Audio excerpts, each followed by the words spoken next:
Do you think Terence Crawford can beat Canelo Alvarez? Yeah, I think he can win. Okay. I don't know if he's going to win, but I think he can win. So but he's going to have to box a brilliant fight.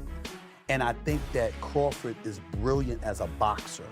And I think that between switching to conventional and southpaw, using his jab and movement, I think that Crawford is going to outpoint Canelo because he's faster. Especially in super middleweight, he's been up at light heavyweight. I don't see how he can do that and perform for longer than 4, 5, maybe 6 rounds. Really? I just think the weight will get to him. I used to spar welterweight. But then again, I think about Crawford's abilities and his IQ and his footwork, which Canelo cannot handle. And we know that for a fact. Evander Holyfield isn't convinced. The boxing legend made it clear that he's not fully sold on the hype surrounding a potential clash between Canelo Alvarez and Terence Crawford. It's hard to beat Canelo. He's real basic, but he's a good fighter. Even though fans are hyped about the matchup, Holyfield didn't hold back. He thinks Crawford might be stepping into something that could overwhelm him. I just think each fight is the individual himself to how they think. And but Holyfield knows the feeling. He's moved up in weight before and made it work.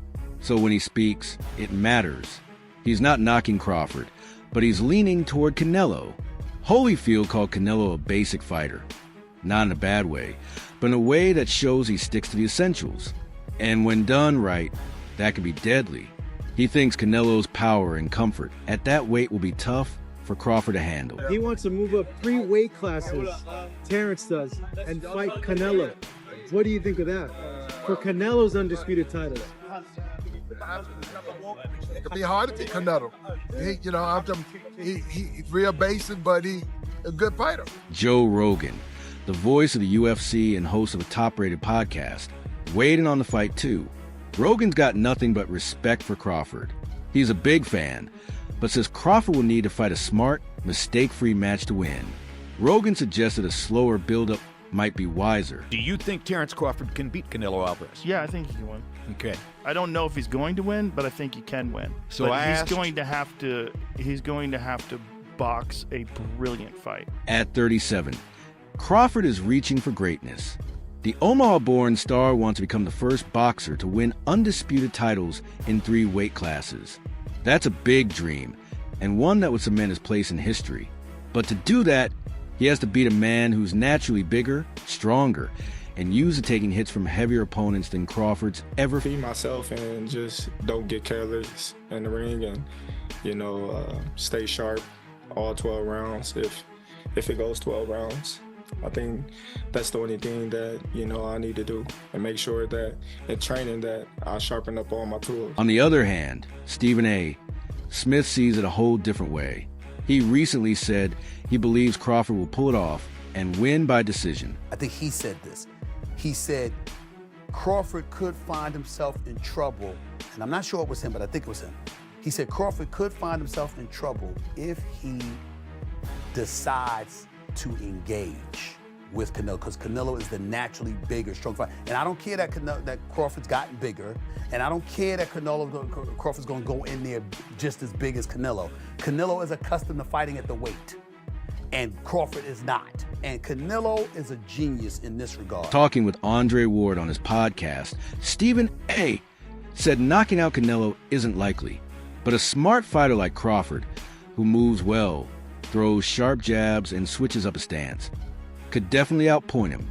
Smith thinks Crawford's slick movement. And I think that Crawford is brilliant as a boxer. And I think that between switching to conventional and southpaw, using his jab and movement, I think that Crawford is going to outpoint Canelo because he's faster. But I don't think he's going to. Stephen A. also pointed out what he sees as Canelo's weakness. He thinks Canelo throws with too much power all the time, like he's always hunting for a knockout, that, according to Smith, won't work against someone as clever and technical as Crawford. In fact, it could backfire once Crawford starts racking up clean punches and stay on the move. Still, Smith admitted Canelo's power at 168 pounds is no joke, and that Crawford would be wise not to trade shots. Even Gervonta Davis's trainer added that putting on muscle doesn't make you ready for 168. It's more than size. You got to be comfortable when those heavy punches start flying. I will confess, I think Gervonta Davis's trainer, Cal, I think he said this. He said Crawford could find himself in trouble, and I'm not sure it was him, but I think it was him. He said Crawford could find himself in trouble if he decides to engage with Canelo, because Canelo is the naturally bigger, strong fighter. And I don't care that Crawford's gotten bigger, and I don't care that Crawford's gonna go in there just as big as Canelo. Canelo is accustomed to fighting at the weight, and Crawford is not. And Canelo is a genius in this regard. You don't see him show up for fights not ready. He's always prepared. He's always ready. He's always prepared. So I think he's the slower fighter, though. And I think that Crawford is brilliant as a boxer.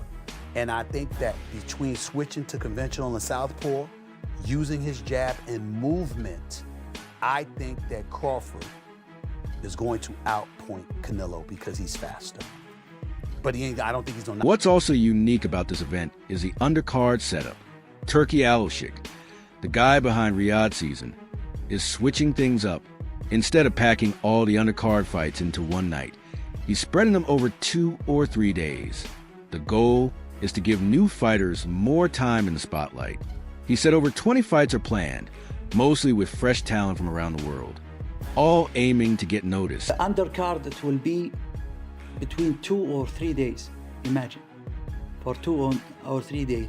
We have now reached more than 20 fights to do in the undercard. And 95% of this card is talent, and people around the world have very big chance to be star in the future. So you're saying maybe fights on Thursday, Friday? Then Saturday. It's a fight festival. Yeah. It must be something like this. Back to the big fight. Former champ Carl Froch shared his opinion, and he's not too confident in Crawford's chances. Froch respects Crawford's skills, but thinks jumping up that many weight classes is too much. He doesn't think Crawford will last beyond 4 to 6 rounds. The size gap, in his view, is just too big. I think it's a great fight. It's really interesting, intriguing, because Crawford's so good, so talented, unbeaten, box of tricks. I thought the Errol Spence fight would have been close, and he absolutely demolished him. But I just think he's out of his weight division. Well, he is out of his weight division. 2 or 3 weight divisions is coming up. Yeah. And I just don't see how a welterweight can step up to super middleweight, especially a super middleweight who's been up at light heavyweight. I don't see how he can do that and perform for longer than 4, 5, maybe 6 rounds. Really, I just think the weight will get to him. I used to spar welterweight. Froch talked about his own experience sparring with smaller guys like Kell Brook, a welterweight. He said they do fine at first, but once the bigger fighter starts pressing in and working the body, things go downhill fast. Okay. And they're good for a round or two, because they're quicker than you. When they're skillful and fast, they've got you on the end of the jab, they're catching you with shots. But the minute you get pissed off and just close that distance a little bit, start to lean on them, start to wrap them around the body and bring it back upstairs, it's almost like the fight's over. Like you can just bully somebody. There's weight divisions in boxing for a reason. Yeah, of course. I mean, then in some of the divisions, there's only 4 or 5 pounds between the divisions.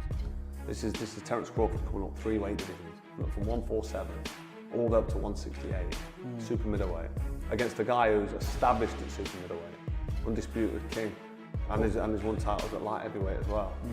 So, he's got a lot to prove anyway. He's got a massive man. What advice would you And he's the older tell him? fighter, Crawford. He's 38, 39 years old. He said this is exactly what might happen when Canelo starts pressing forward. That's why he's calling Canelo the heavy favorite. Canelo's got more miles on the clock, so they're over 65. But he's not a young man, Terence Crawford. So it's outstanding what he's doing. I don't like to say it, but he might be cashing out. He might be thinking big fight with Crawford, with Canelo, big cash out fight. And if you can just stay in there and make it close, maybe you'll get 2 out of it. But we'll see, because if Crawford goes in there and outboxes and demolishes Canelo, I'll be amazed. So I'm making Canelo a massive favourite for that one. Canelo a massive favourite? Yeah. I'm making him a massive favourite purely on the size. I know what it's like to spar welterweights. Spar Kell Brook and the likes, and he was a good fighter. And like I said, 2 or 3 rounds, you're having a little boxing match, you're enjoying it, whatever, well, you're not enjoying it because you're getting outboxed. That's exactly what Froch expects from Canelo. He thinks once Canelo starts applying pressure, it's game over. That's why he's backing Canelo as the clear favorite. 13. But not everyone agrees. Former world champ Tim Bradley is fully behind Crawford. In fact, he doesn't think it'll even be close. Bradley looked at Canelo's recent performances and said they've been average, not bad, just not great. He feels Crawford is operating on a much higher level. Bradley even said that even if Canelo had some help from banned substances, it still wouldn't be enough. One more thing. It don't matter if Canelo is on that. He ain't beat no Terence Crawford. You heard it here first. Plus, I look at the performances of Canelo.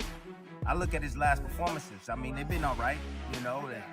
It ain't been like, you know, wow, you know, blew me away.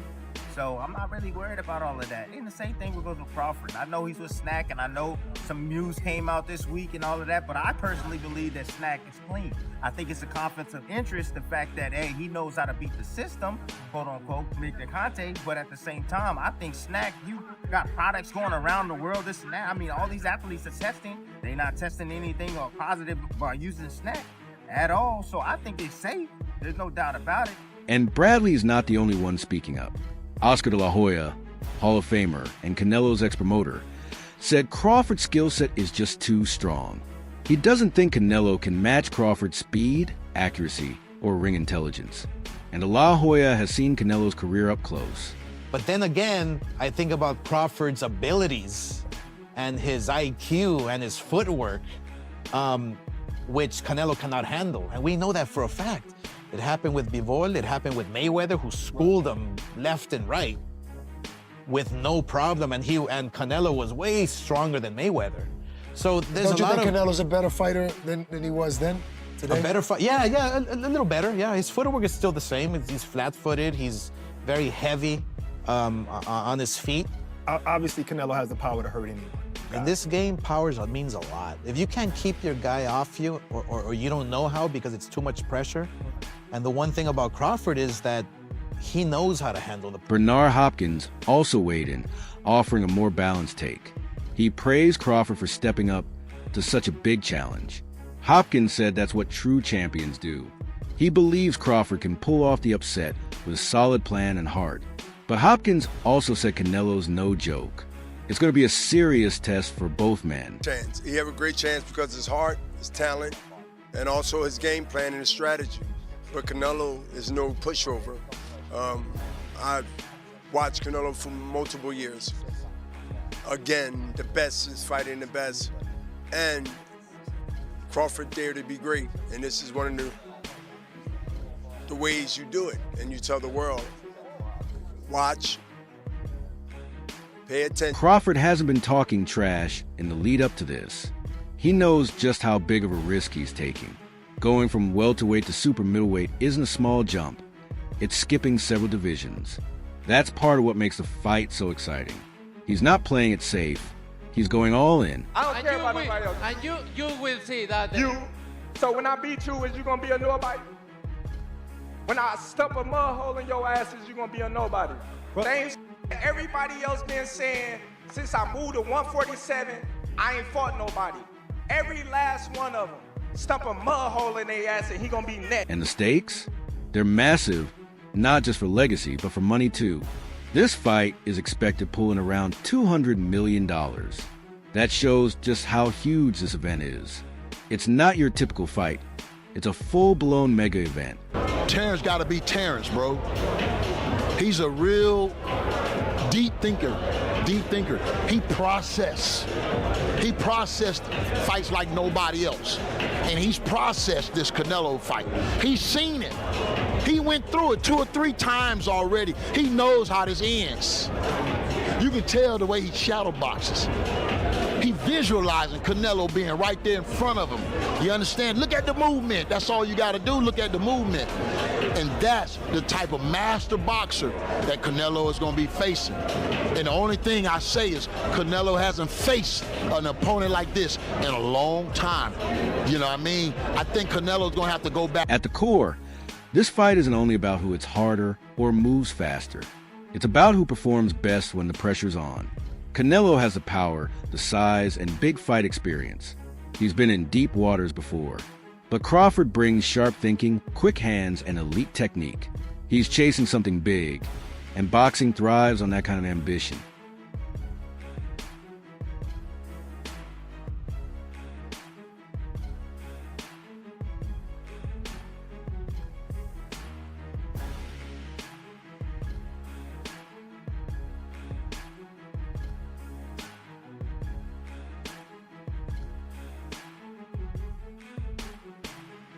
With legends, insiders, and fans all split, the excitement just keeps building.